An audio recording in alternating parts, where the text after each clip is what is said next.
మీ వ్యాపార ప్రకటనల కోసం ఈ నంబర్ను సంప్రదించండి. ప్రస్తుతం మనతో పాటు సీనియర్ జర్నలిస్ట్ జగదేవ్ గారు ఉన్నారు. ఆయనతో మాట్లాడదాం. నమస్తే సార్. సార్, నిన్న పవన్ కళ్యాణ్ గారు సభలో మాట్లాడిన విషయాల గురించి మాట్లాడుకుందాం ఈరోజు. 4వ భార్య ఎవరు అంటే ఇక జగనే నా భార్య అని చెప్పేసి అదో డైలాగ్ అన్నారు.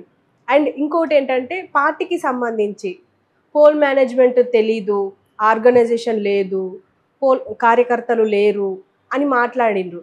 దీని గురించి విమర్శలు ఏమొస్తున్నాయంటే, మరి ఇవన్నీ లేనప్పుడు ఈ 10 సంవత్సరాలు నువ్వేం చేసినావు అనే ఒక క్వశ్చన్ వస్తుంది. నాయకుడిగా పవన్ కళ్యాణ్ ఓడిపోయారా, దిగజారిపోయారా అని చెప్పేసి ఒకటి అంటున్నారు. దీన్ని మీరేమంటారు? అది చాలా అంటే సింపుల్ స్టేట్మెంట్ ఇచ్చేయొచ్చండి. పవన్ కళ్యాణ్ దిగజారిపోయారా, ఓడిపోయారా అని. కానీ అదేదో అంటారులేండి, గుడ్డు పెట్టే కోడికి తెలుస్తుందట దాంట్లో దాని కింద ఉన్న మంట ఏంటనేది. బయట మనం ఎన్నని చెప్తాం, అలా అంటే అది సెన్సార్ వర్డ్, అందుకే కట్ చేసి చెప్పాను. అలాగే నాయకుడిగా ఆయన అదే చెప్తున్నాడు మొదటి నుంచి కూడా. ఆయన ఏం చెప్తున్నాడు, ఇప్పుడు ఎవరైతే ఆయన విమర్శిస్తున్నారో, మా నాయకుడు టీడీపీకి అమ్ముడిపోయాడు రా, వాళ్ళతో లేకుండా మేము ఇండివిజువల్గా వెళ్తే మేమే గెలిచేవాళ్ళం అంటున్నారు కదా. మరి ఆయన గెలిపించుకోలేకపోయారే? ఇప్పుడు ఆయన గెలవలేదు, ఆయన పార్టీనైనా రాష్ట్ర వ్యాప్తంగా గెలిపించారా? ఆయన ఒక ట్రైల్ వేసాడు 2019లో ఎలా ఉంటుంది పరిస్థితి అని. ఇండివిజువల్గా వెళ్ళాడు, కొన్ని పార్టీలకి కొంత ఇండిపెండెంట్ పర్సన్లకు కూడా సపోర్ట్ ఇచ్చాడు. ఏమైంది? 3000 ఓట్లు, 5000 ఓట్లు ఇట్లా వచ్చాయి. ఆయన 2 స్థానాల్లో పోటీ చేస్తే 2 స్థానాల్లోనూ ఓడిపోయాడు. అప్పుడేమయ్యారు ఈ సోకాలి స్టేట్మెంట్లు ఇచ్చే నాయకులు? ఆయన అదే కదా బాధపడేది. అనుభవం కావాలి. 10 ఏళ్ళ అనుభవం సరిపోదు. ఒకప్పుడు లాగా కాదు.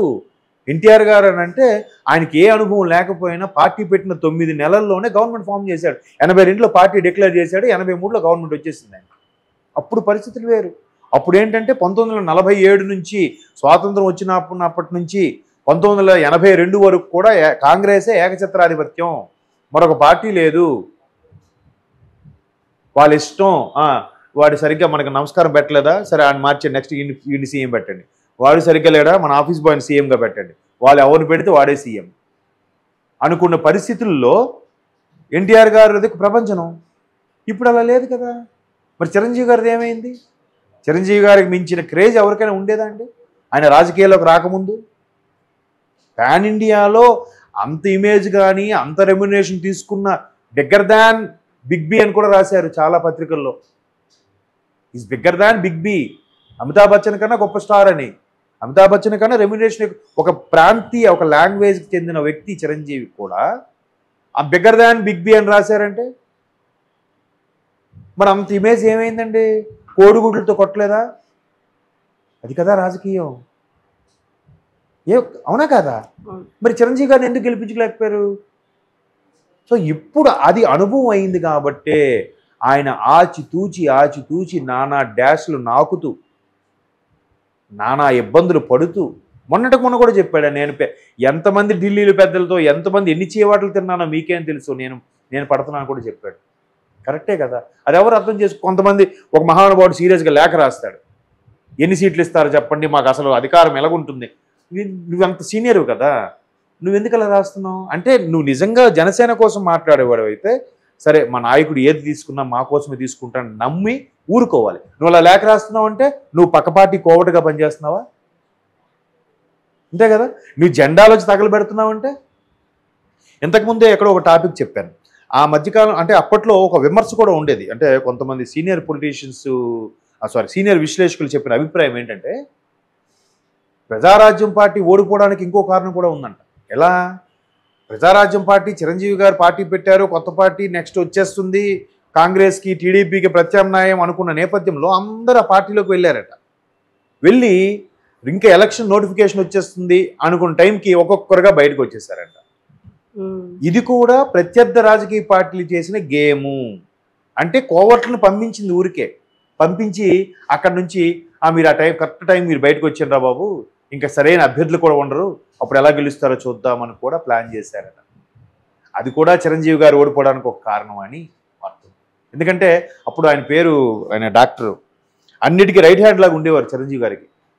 ఆయన మన ఎలక్షన్స్ ముందు బయటకు వచ్చాడు. ఆయన మరి అన్ని కర్త కర్మ క్రియ అన్నీ చిరంజీవి గారికి నడిపించి నేను నా రాజకీయ అనుభవం ఉన్నాను నేను నడిపిస్తాను వచ్చి లాస్ట్ మినిట్లో బయటకు వచ్చేయడం ఏంటి నాకు ప్రాధాన్యత ఇవ్వట్లేదని కదా. అలాగా అంటే ఇంకో ఎగ్జాంపుల్ కూడా ఉంది.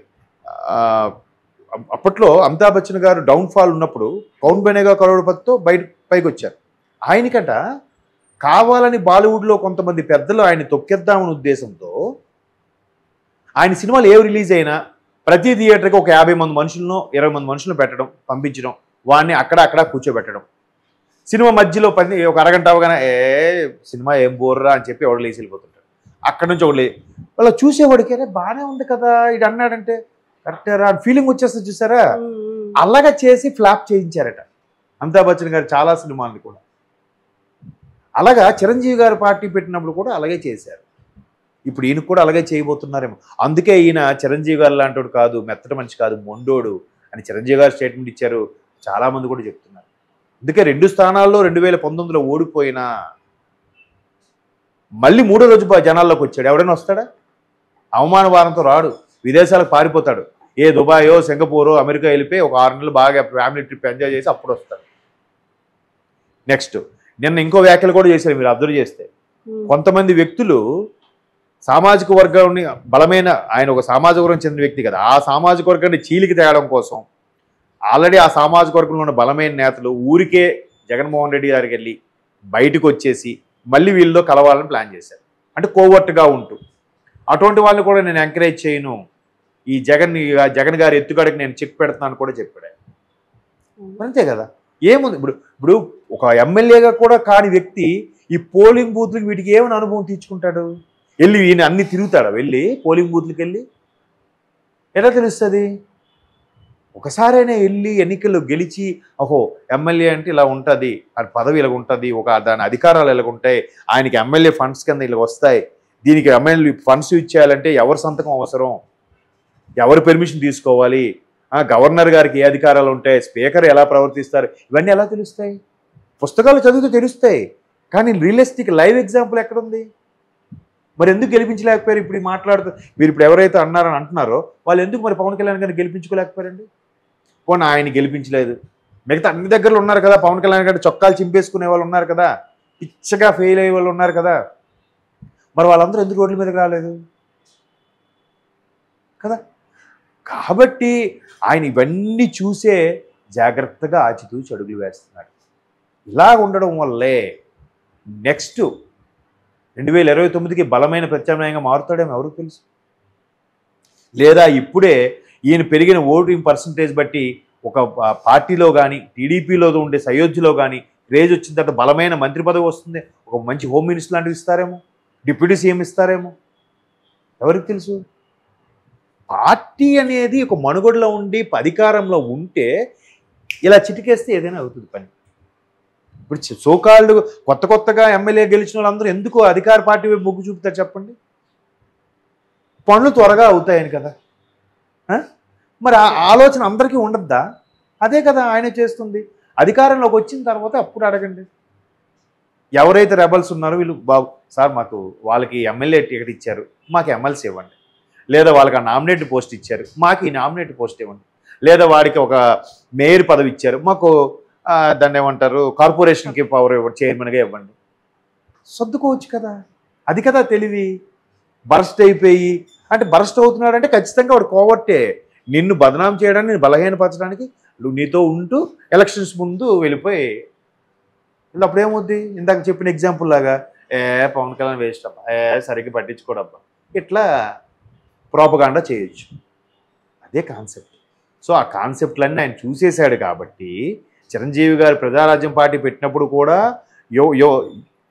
యువతకి అదే ప్రజారాజ్యం యువతకి ప్రెసిడెంట్గా ఉండేవాడు కదా. మరి అవన్నీ చూశాడు, గ్రౌండ్ బాగా కష్టపడ్డాడు కాబట్టి లేదు. ఒకవేళగా పవన్ కళ్యాణ్ గారికి ఆ ఇంపాక్ట్ కూడా ఉంది. ప్రజారాజ్యం పార్టీ అరే ఎంత చేసినా ఆయన కాంగ్రెస్లో కలిపేశారు కదా, ఈయన కూడా మళ్ళీ టీడీపీలో కలిపేస్తాడా అని, కలపకుండే ఉంటానని పోటీ చేస్తానంటున్నాడు. అవన్నీ హడ్డిల్స్ చేశాడు కాబట్టి, సఫర్ అయ్యాడు కాబట్టి, అన్ని మాటలు పడుతున్నాడు కాబట్టి ఇవన్నీ చెప్తున్నాడు. నిజమే కదా. అనుభవం చంద్రబాబుకు ఉన్న అనుభవం ఈయనకి ఎక్కడ ఉంది? ఇప్పుడు జగన్మోహన్ రెడ్డి గారికి అనుభవం లేకపోవడం వల్లనే మనకు అవుతుందేమో అనిపిస్తుంది. రాష్ట్రంలో ఎటువంటి నిర్ణయాలు తీసుకుంటారో తెలుసు కదా.